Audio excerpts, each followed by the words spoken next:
Me, I told you, it might work for you, it might not, but it worked for me. Everything would just stick. It would stick to the back of your mata. Coming from someone who remembers all the books in the Bible in chronological order, you're painting it to be quite difficult than it actually is to remember it all. I'm going to show you how in a way to where it don't feel overwhelming and how you could likely remember it. If I could, baby, you could too. You think we could do this in 2 minutes? I think we could do this in 2 minutes.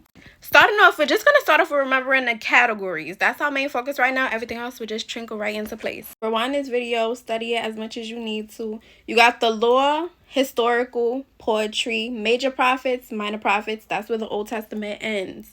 Going into the New Testament with the Gospels, history, pause letters, general letters, prophecy.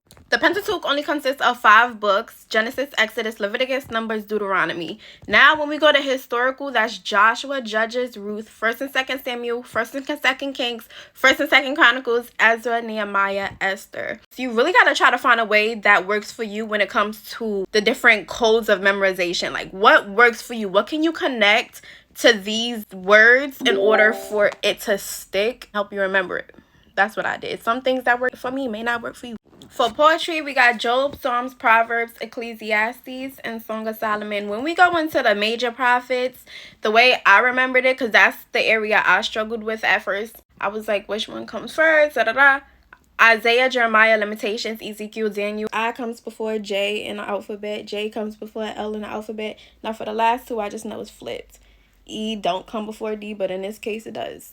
When you go and follow the act of repetition, everything would just stick. It would stick to the back of your mata. Going to the minor prophets, it starts with Hosea, Joel, Amos, Obadiah, Jonah, Micah, Nahum, Habakkuk, Zephaniah, Haggai, Zechariah, Malachi.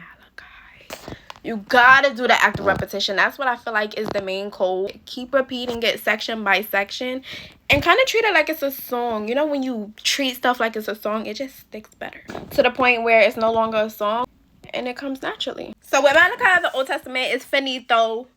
Now we're on to the Gospels. You should know that one. I'll let you answer it.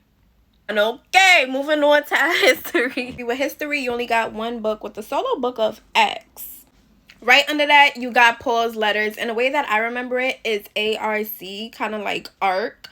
So Acts, and with pause letters, Romans, 1st and 2nd Corinthians.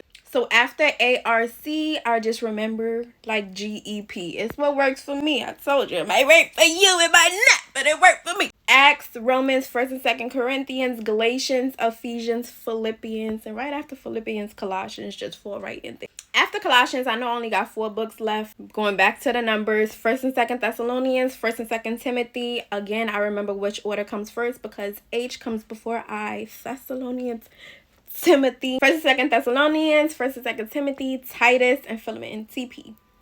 Next, we're on the second to last category. Ooh, general letters. Hebrews, James, H, J, 1st and 2nd P, all 1st, 2nd, and 3rd John, Jude. And then with the last category, prophecy, containing a solo book again with the book of Revelation. Remember, 39 books in the Old, 27 books in the New, equaling to 66 books, making up one perfect story.